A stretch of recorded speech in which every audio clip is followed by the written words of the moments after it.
বন্ধুরা, নদীর গুড়া মাছের চচ্চড়ি হবে। এই যে নদীর গুড়া মাছ, পিয়ালি মাছ, বিভিন্ন ধরনের সবজি। সবজির ভিতরে সব ধরনের সবজি আছে, আলু, বেগুন, ঝিঙ্গে, সাজনে, কাঁঠাল বিচি, সব ধরনের সবজি দিয়ে হবে।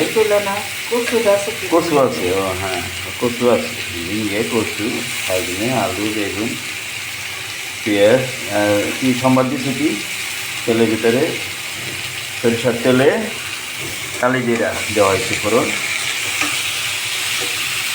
মজাদার চচ্চড়ি হবে নদীর মাছের।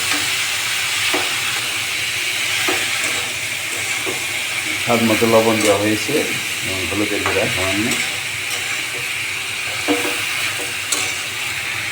চমৎকার হয়ে গেল মজাদার এবং সুস্বাদু চচ্চড়ি, নদীর মাছের চচ্চড়ি, সব ধরনের সবজি দিয়ে। ওয়াও, সেই মজা।